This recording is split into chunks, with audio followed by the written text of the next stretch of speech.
The autumn sun hung high over Ashford Street at exactly noon when Reginald Voss stepped out of his gleaming black car, adjusting his gold cufflinks, completely unaware that in the next 60 seconds, he would make a choice that would unravel everything he had spent 30 years building. A small boy named Milo, no older than 8, sat trembling against the cold marble wall of the Voss Tower entrance, his stomach hollow, his eyes sunken from 3 days without a proper meal. He held out a paper cup with 2 coins rattling inside it, his voice barely a whisper as he asked the well-dressed man walking past if he could spare something, anything, to help him eat. Reginald did not even slow his pace. He glanced down at the boy with open disgust, muttered that begging was an insult to hard-working people, and kicked the paper cup aside as he strode into the building, the coins scattering across the pavement like forgotten dreams. Before we continue this story, if you believe that kindness always finds its way back to us, and that karma never waits too long to settle its debts, hit that like button, drop a comment below, share this video with someone who needs a reminder today, and subscribe to Hope and Wisdom for more stories that touch the soul.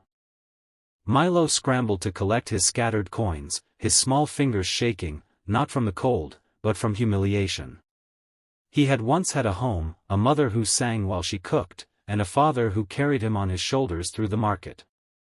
But 6 months earlier, a fire had swallowed their apartment building whole, taking his parents with it, and leaving Milo in the care of an elderly neighbor who could barely feed herself, let alone a growing boy.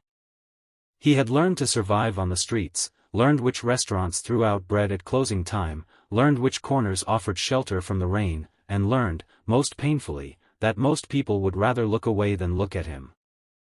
Reginald Voss, meanwhile, rode the elevator to the top floor of his empire, a real estate conglomerate worth hundreds of millions, built on decades of ruthless deals and a heart that had calcified somewhere along the way. He had grown up poor himself, in a cramped apartment in a forgotten part of the city, and had vowed that once he escaped poverty, he would never let it touch him again.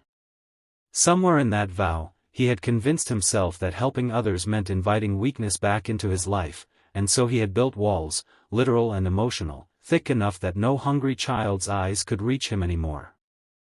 That evening, as the sun began its slow, golden descent, Reginald's driver took a different route home due to construction, passing through the very street where Milo now sat shivering beneath a bus shelter, watching families walk by with grocery bags full of dinner he could only imagine. Fate, it seemed, was not finished with Reginald Voss that day. His car suddenly lurched and sputtered, the engine failing in the middle of the street, forcing him to step out in his expensive suit, phone in hand, frustrated and helpless in a way he had not felt in years. As he paced the sidewalk waiting for roadside assistance, an elderly street vendor named Otis, who sold roasted chestnuts from a small cart, recognized him immediately, not as a wealthy businessman, but as the man who had kicked away a starving child's coins that very afternoon.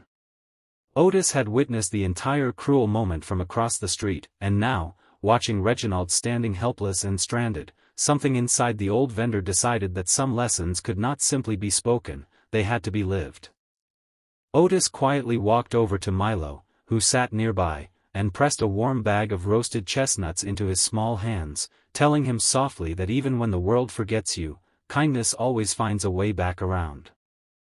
Reginald, still waiting for his car, noticed the exchange from a distance, and something about the boy's grateful, tearful smile struck a nerve he thought he had buried long ago.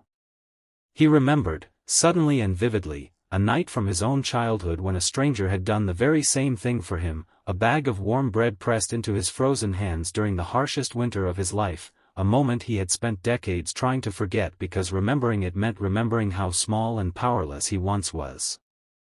Shame crept up his spine as he watched Milo eat, and for the first time in years, Reginald Voss felt the crushing weight of who he had become. He walked toward the boy slowly, his expensive shoes suddenly feeling heavier with every step, and when Milo looked up, fear flickering across his face at recognizing the man who had humiliated him hours earlier, Reginald knelt down, right there on the dirty sidewalk in his tailored suit, and apologized, his voice cracking in a way his boardroom colleagues would never have believed possible. He learned Milo's story that evening, the fire, the parents he lost, the neighbor who could not care for him, and something inside Reginald shifted permanently, like a door long sealed shut finally creaking open. In the weeks that followed, Reginald did not simply hand Milo money and walk away to soothe his guilt.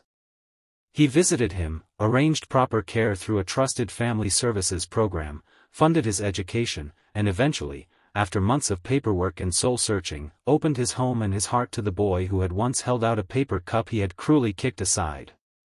Milo, in turn, taught Reginald something no business deal ever could, that wealth without warmth is simply another form of poverty.